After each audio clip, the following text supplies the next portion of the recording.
Welcome to the Businesstalk podcast. I'm your host Deepak from India. We are honored to welcome Dr. Ravi Ramamurti, University Distinguished Professor of International Business and Strategy and Director of the Center for Emerging Market at Northeastern University's D. More McKim School of Business, as our distinguished guest on today's podcast episode. Dr. Ramamurti is an internationally recognized scholar and thought leader in international business and strategy. He holds a DBA in International Business from Harvard University and MBA with gold medalist from the IIM Ahmedabad and BSc in Physics Honors from St. Stephen College, Delhi University, India. Dr. Ramamurti has made significant contributions to the academic literature on strategy, innovation, and emerging markets, authoring and co-authoring seminal books and articles. His research centers on strategy and innovation in emerging economies, multinationals, and reverse innovation. His teaching spans the global business environment, global strategy, and electives on emerging markets competition. He is ranked among the top 1% of scholars in his field and is the author or editor of 8 books with several recognized for excellence in innovation and global strategy. Dr. Ramamurti is a fellow and deputy dean of the Academy of International Business and a 6-time winner of the ADL Prize for Professor of the Year at Northeastern University, where he founded and directs the Center for Emerging Markets. Dr. Ramamurti's distinguished career includes consulting role with the Planning Commission of India, executive experience in industry, and advisory positions with organizations such as United Nations, the World Bank, and the Economist. He has provided expertise to governments and multinationals in over a dozen countries and served as a visiting faculty at Harvard Business School, MIT Sloan, IMD Switzerland, Wharton School, and China-Europe International Business School in Shanghai. Dr. Ramamurti has held prominent services role, including Secretary and Deputy Dean of the Fellow of the Academy of International Business, Division Chair and Program Chair roles at the Academy of Management, and multiple editorial board positions. He is frequently cited in international media and serves on several professional boards. Today, Dr. Ravi Ramamurti offers valuable perspectives drawn from his groundbreaking work on reverse innovation and the internationalization of emerging market companies. It's my pleasure to now welcome Dr. Ravi Ramamurti to the conversation. Dr. Ramamurti, it is a privilege and honor to have you join us today, and we deeply appreciate your gracious acceptance of our invitation. Thank you very much. Thank you for inviting me. It's a pleasure to be talking to you. Thank you. Professor, what is the core concept of reverse innovation and why is it particularly relevant for emerging market companies? Yeah, if you think about what happened in the world since the Industrial Revolution, more than 200 years ago, most of the innovations have gone from the developed countries to the developing countries because they had such a leap advantage in terms of technology. And that innovation flow has been very helpful to the developing countries. Think, for instance, of the cellular telephony revolution. We could not have done it if someone had not already invented that technology. And with globalization, all of those ideas flowed to the developing countries and accounts for why these countries have been able to grow very fast in the last few decades. Reverse innovation is saying that today we are at a point where innovations can also go in the other direction, from the developing countries to the developed countries. This is a little bit counterintuitive because it's easy to understand why developing countries will want to learn from the developed countries. It's not so clear why developed countries would want to learn from the developing countries. But we think there is a case to be made. And we argued this about 15 years back. And since then, we have seen many examples of innovations going from developing countries to the developed countries. And it's an important point to remember that today innovation can come from all parts of the world. It's not limited to just the developed countries. Now, let me just say one thing about the kinds of innovation that will come from the developing countries. They're not always the same as the innovations that come from the developed countries. In many developed countries, the innovations that they leverage are breakthrough technological innovations. In the developing countries, it's not always technological breakthroughs. It's about finding new business models and creative ways to reinvent existing products to make them affordable and available to the masses in the emerging markets or the developing countries. So it's a different type of innovation, but very valuable innovation nonetheless. Professor, how do emerging market companies identify local market needs that lead to innovative products or services? It's something that, every entrepreneur, every company that always does, that it tries to find what customers want and to provide that, satisfy those needs. It just happens that emerging market firms are closer to customers in the emerging markets than developed country firms. So when a multinational comes into an emerging market, so like say India, they come with a lot of strengths, but also a lot of baggage. They bring a portfolio of products, their legacy products, and they look for ways to sell them in the emerging markets. They start with a product and not with the knowledge of the consumer. Whereas the companies that are in the developing countries or the emerging markets, they start with the needs of their local customers. They have nothing else to sell. They have no other market to serve. They live or die by how well they meet the needs of their local customers. So it's not surprising that they have deeper insight into the needs of customers in the emerging markets. And that understanding of the needs has then to be satisfied. And the advantage that they have today is because they have integrated into the global economy. They can find solutions for the needs of the local market, the local customer, drawing on ideas and components and technologies from anywhere in the world. And so, this combination of being able to reach into every corner of the world to find a solution that meets the needs of the emerging markets, that is their strength. And it is so, customer insight is the most important thing. Now, of course, once they have customer insight in the local market, they have some real strengths, even compared to multinational firms. They often have brands that are well recognized at home. They may not be global brands, but in their home countries, those brands are very well recognized. I just had, for instance, a few days back, Jamshed Godrej speaking at one of my events at my Center for Emerging Markets. Now, Godrej is a household name in India. It's not a household name around the world, but it is a very strong brand in the Indian context. So these Indian companies, with their strong local brands and their strong local distribution, which is usually very deep and penetrating, if they get a good insight into what the customers want in the emerging markets, they can then take product, brand, distribution, and find a way to serve that need. And this is where they excel compared to even the multinational firms. Now, there's one exception, and those are the multinational firms that have been in developing countries for a very long time. So if you take Unilever, Hindustan Unilever has been in India for, I think, 100 years. Nestle has been in the Philippines for more than 100 years. So when in those cases, the foreign companies have also developed deep insight into the needs of the emerging markets. Professor, what are some examples of reverse innovations that successfully entered advanced economies and what factors contributed to their success? Yeah, we have now seen a number of examples where that kind of reverse innovation has happened. This is now 15 years since we first started talking about this idea. And in these 15 years, many multinational companies have learned how to develop products that meet the needs of the emerging markets. Now, to do this, sometimes they've had to learn from their local competitors in these countries, because as I said, they already had insights into what customers want in these countries, and they often develop products that met those needs.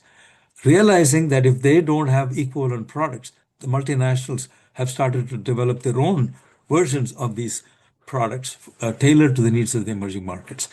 Many of them, once they have developed those products, are very well positioned to move the products to other countries. They call it lift and shift. So if you developed a product for China, you are in a good position to take that product and move it to other emerging markets or other developed country markets, because you already operate in all of those countries. You have the brand in those countries, you have the distribution in those countries. So that is one way of moving the product from the emerging markets, these reverse innovations. So if you think about the ultrasound machine that GE developed in China, they used to have a very bulky machine, cost $300,000, very sophisticated, very hard to use. and was perfect for the most sophisticated hospitals. It was completely inappropriate for many of the hospitals in countries like India or China. Eventually, they developed a portable version of that product, whether it's the EKG machine or the ultrasound. GE has now products that are cost 10% of what the fancy products used to cost. They're almost as good, not as good, but almost as good. So they provide a very wonderful value proposition, and they've been able to take that and move that to other parts of the world. Now, but the other story is when an emerging market company has been able to do the same thing. Because remember, I told you that the emerging market companies that actually have the advantage in developing the products that are tailored to the needs of the developing countries. But where they are weak is in the subsequent process of reverse innovation, which is moving the product to other countries and including developed countries. There, they often do not have the distribution, the presence, the brand to succeed. And it is a long-term project to create that global distribution and presence. And it's a risky project, requires a lot of money. Some companies from the emerging markets have succeeded in doing that. And I'll give you two examples. I'll give you Chinese examples here.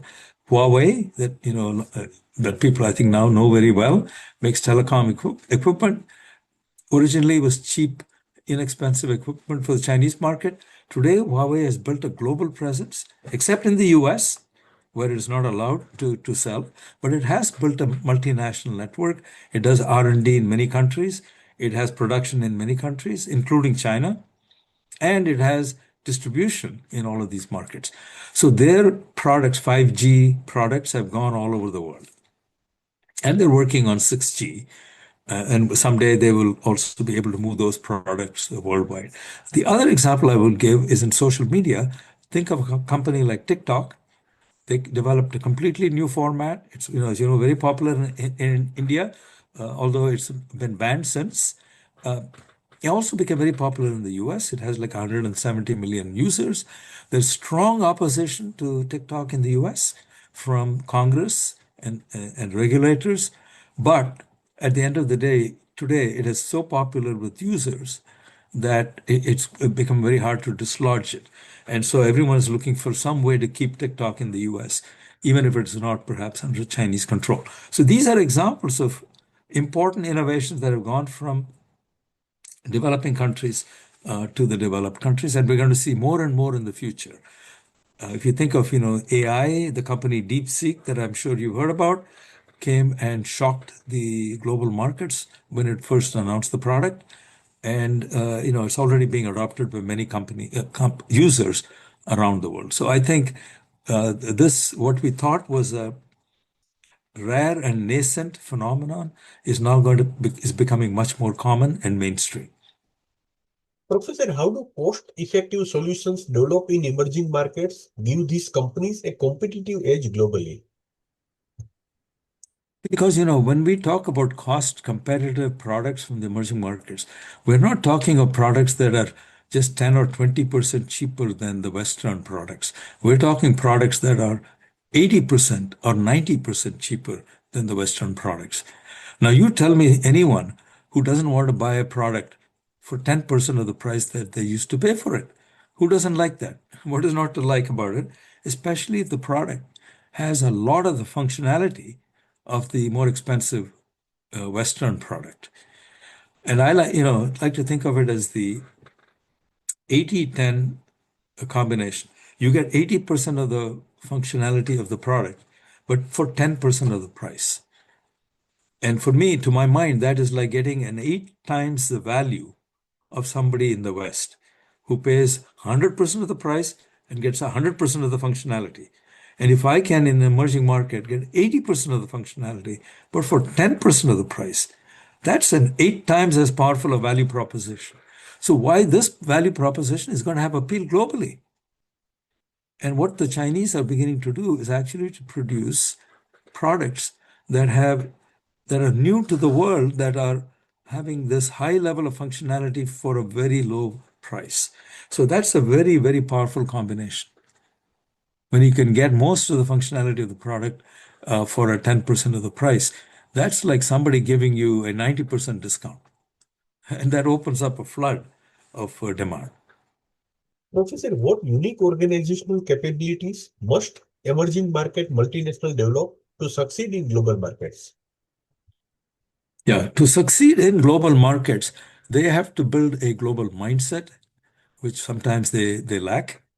Yeah, they have to understand other foreign markets, just as they have learned to understand their own market, right? We said customer insight is very valuable capability that the local companies have, which the multinationals often don't have. But when you go into a foreign market, now the tables are turned.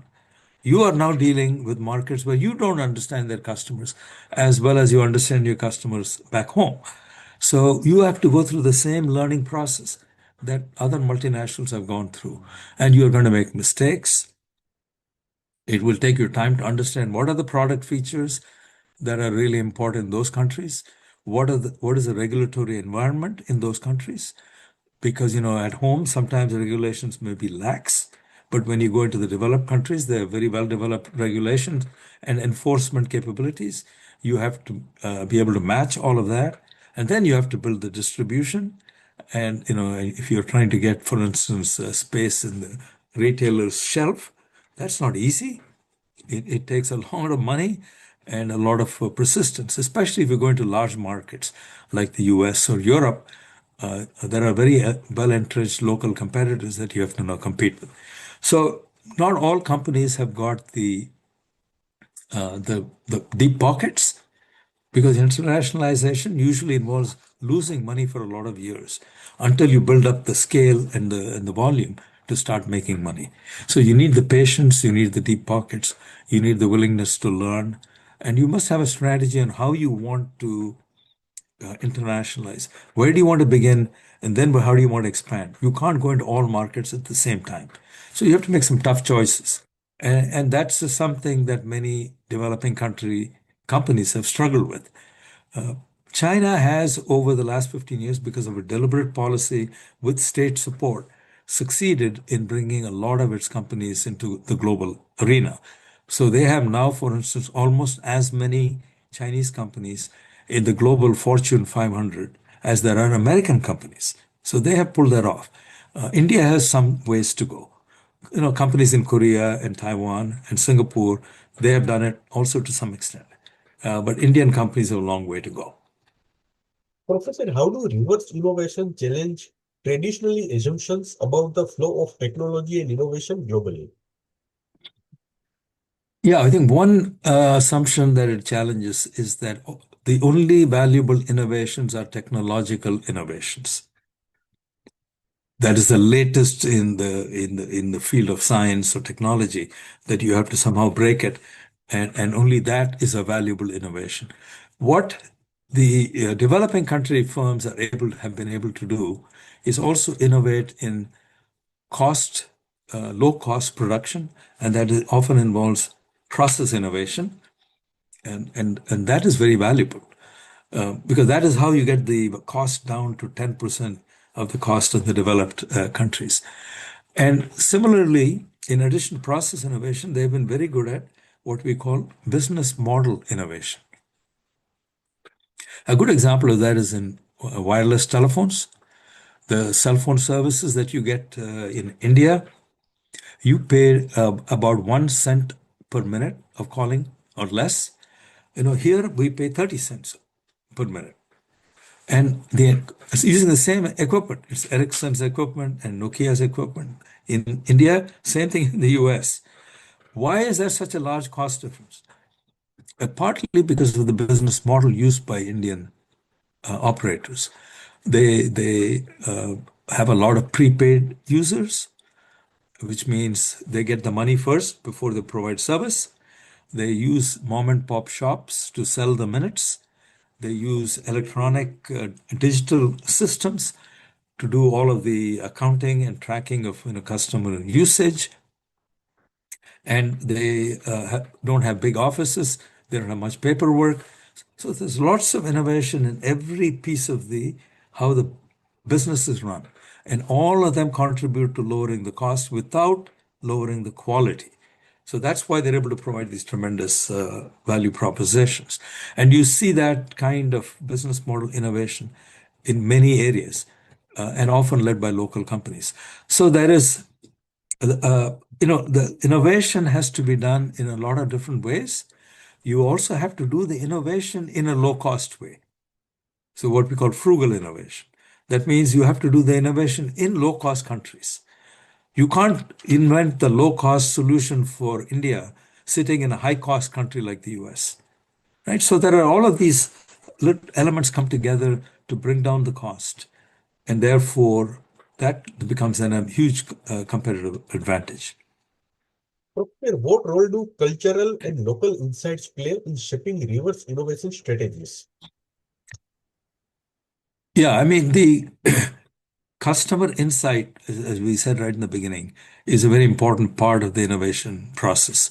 You need to understand what it is that the customer values, what are their pain points, and how do they use the product. I'll give you an example, which is very interesting. Example of how Gillette came up with the guard. This Gillette guard, which is very popular in India, just to develop it for the Indian market.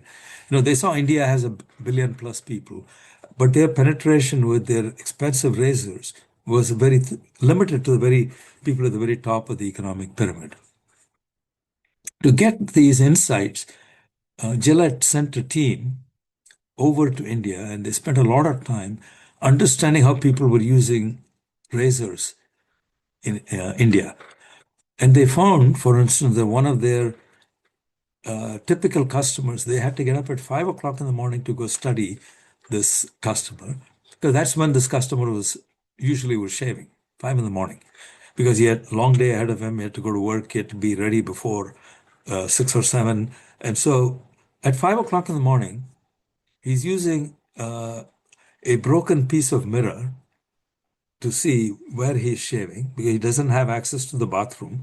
The bathroom is shared by 10 people, so he doesn't have the luxury of closing and doing the shave in the bathroom. And he therefore also does not have running water. He doesn't even have running cold water. He just has water in a little mug, as you're familiar how people shave in India. This was all very eye-opening for the Gillette team because this was not their picture of how people did shaving.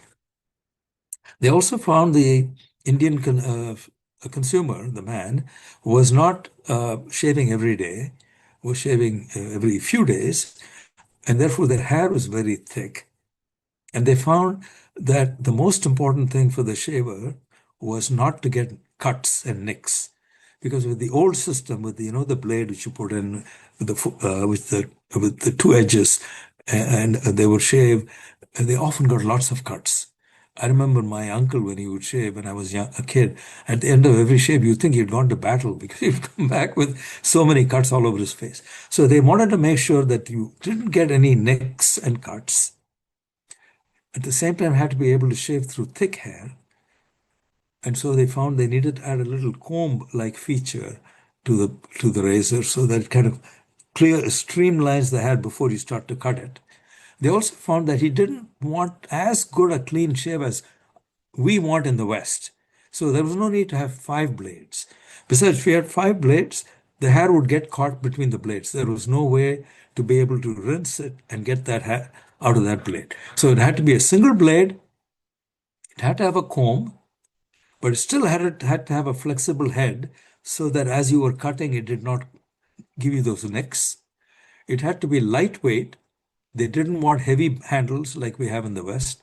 It had to have a little hole in the handle so that you could hang it up on the nail at the end of the shave. So all of these insights were very specific to how shaving was done in India, helped them to develop a product which they said target price is to be 5 rupees and the blade has to be 12, and the whole system has to be like under 20 rupees. And they had no product like that in their system. The least expensive product cost 3 times as much just to manufacture. Now, they took all of these insights and then they developed a product for the Indian market, which then became a very successful blade for the base of the pyramid users.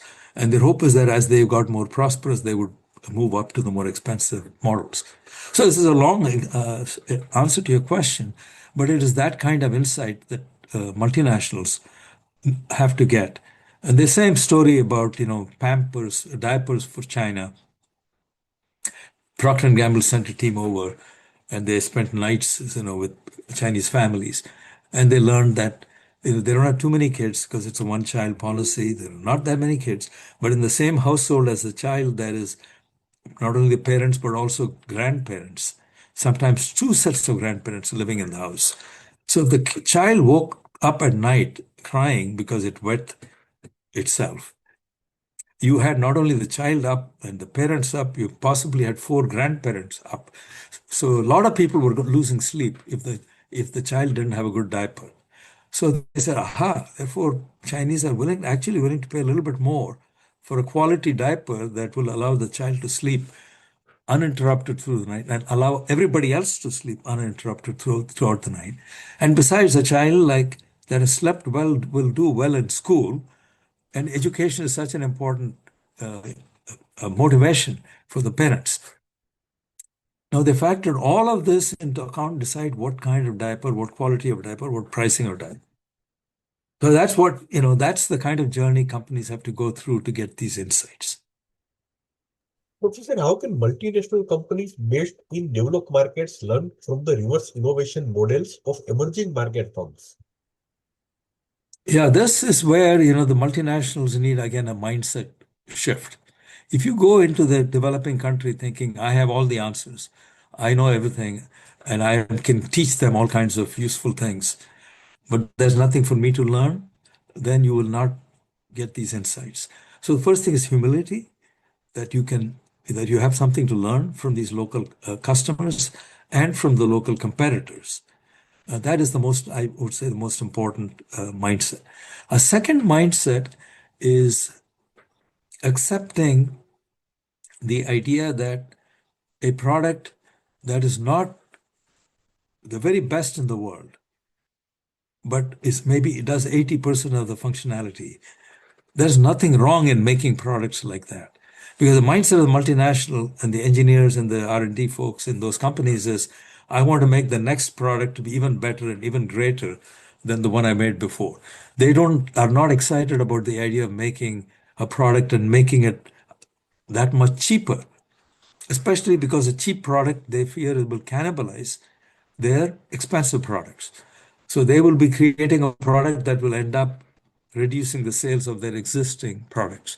So these are some of the mind shifts that multinational firms have to go through. And they've learned the hard way today. They don't go into the country saying, hey, I have this product and I'm going to sell it. And whoever wants to buy it, I will sell it. And if those who are not ready for it, when you're ready, you can come and buy my product. No, they change. They realize if they have to wait, they'll wait for a very long time, and somebody else will grab the market before they can grab the market. And let's not forget for the multinational companies today, the big growth markets are the emerging markets. Growth has been slowing down for the last 2 decades in the developed countries. So if they don't find a way to succeed in the emerging markets, they are going to fall behind in terms of growth. And eventually, a company from the emerging markets will come and outcompete with them, even in the US and Europe and countries like Japan. So if they don't find a way to compete effectively in the emerging markets, that's the beginning of the end of their story. Professor, what are the biggest challenges emerging market companies face when adapting their innovations for advanced markets? Yeah, I think the challenges are, as we've already touched on, that they have to now find a way to make their product relevant for the rest of the world. If they're taking the product to another emerging market, usually it's easier because everything they've done for, say, a country like India is also relevant for the billion people in Africa. In fact, what I say to companies when I talk to them in places like India is, if you are innovating for India, very often you're innovating not just for 500 or 600 million people who are in the middle class or in the bottom of the pyramid. You are innovating for 4 or 5 billion people who are in other emerging economies who have exactly the same needs. So, firstly, the first lesson for local companies is, don't limit your vision to just your home country. don't think that your innovations are useful only for your home country. They can also be useful for lots of people in other countries. So the first thing is to think of the world as your oyster and not only think of the Indian market as your. I'm using India as an example, but it could be China or Brazil or any of these large countries where you have a lot of innovation happening. If you limit your vision to your home country, you're missing a huge opportunity outside. But now to take the innovation then to the rest of the world, you have to be willing to adapt the product. Even when you're taking it from, say, India to Indonesia or India to Brazil, there may be different standards in different markets. You have to tailor your products to those markets. And then you have to slowly and patiently find ways to build a presence and to get the distribution for your products in the foreign markets. Sometimes you have to be content with being an OEM producer for somebody else. You make the product, but somebody else puts their logo, and then they use their brand and their distribution, and you get the product out into the other countries. I'll give you an example. In the United States, there's a well-known company called Carrier that makes air conditioning equipment. It also sells in places around the world. Most of the air conditioners that Carrier is today selling in the US is coming from plants in Europe that are actually set up and run by the Chinese companies. Midea is a leading maker of air conditioners in China and other consumer durables. They have factories in Italy and some other places in Europe. When I'm buying a Carrier air conditioner in the US, it's actually a Midea product, Chinese product, not made in China because if they export from China to the US, they get hit with huge tariffs. They have now set up operations in Europe, and from Europe, they're putting the Carrier name or some other product name brand and selling it in the US. And you get access to a huge market in the US, but it's not in your name fully. You're not capturing all of the value, but you're getting some of the value. And that could be an intermediate stage by which you build the scale and the volume. And someday you may then be able to actually sell the product in your own brand name. So you need to have a patient long-term strategy to win in the developed country markets. Dr. Ramamurthy, I would like to conclude this episode with one last question. How is reverse innovation reshaping industry standards and global competition dynamics in key sectors? I think when you start to see the shift of the production of a product going into an emerging market, where the leading producers of air conditioners are now China, or the leading producers of telecom equipment are Chinese companies, or leading producers of solar panels and everything that goes into that value chain, or wind energy, or electric vehicles, or batteries. In all of these areas, the companies out of China have found that they can succeed internationally. So when you have that much presence in a product, you get to set the standards for the next generation of products. And that makes it harder then for other brands to compete. So today, some companies in the developing world, whether it's aircraft coming out of Brazil or telecom equipment coming out of China, or if you look at some of the digital products coming out of India, the digital public infrastructure that has been built in India is very unique and very important, but it is driving the development of many services that are built on top of that platform. So Google Pay developed its model for payment systems in India and then has been able to leverage it in other parts of the world. So as developing countries become important players in any given product, they will begin to set the standards in the global market. And I'll just conclude with the example of DeepSeek that we talked about. Here's a Chinese company, and you talk about global dynamics and competition. How is it affected? The day DeepSeek was announced, and you may remember this, on that one day, NVIDIA lost $600 billion in market cap. And across the board, all of the other industries in that AI ecosystem together lost $1 trillion of market cap because of one announcement of one Chinese company that was seen as being very disruptive because it was going to give you, and I'm putting, these are my words, 80% of the functionality for even less than 10% of the cost compared to what OpenAI had developed its system, its large language model, and versus DeepSeek's model, which was developed for a fraction of the cost. Now you tell me, is that's not disruptive? What is? And we're going to, I think, see more and more of that kind of disruption coming from the emerging markets. And that is reverse innovation. Now, of course, today the world is a little complicated because US and China have closed each other's markets to one another because of the trade war and the tech war. So reverse innovation is a little harder now. A Chinese innovation cannot easily come to the US. A US innovation cannot easily get into China. So when the US says NVIDIA chips cannot be sold in China, that's an attempt to slow the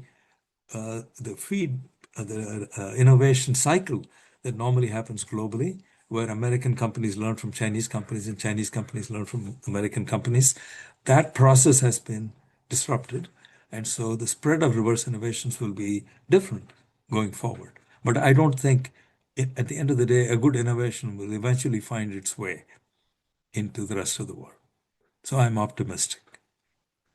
Thank you, Dr. Ravi Ramamurthy, for sharing your expertise and enlightening us with your insights on reverse innovation and global strategies of emerging market companies. Your perspectives have developed deeper understanding of how innovation is reshaping international business, and we greatly appreciate your time and thoughtful contributions. Thank you once again. You're most welcome. Thank you.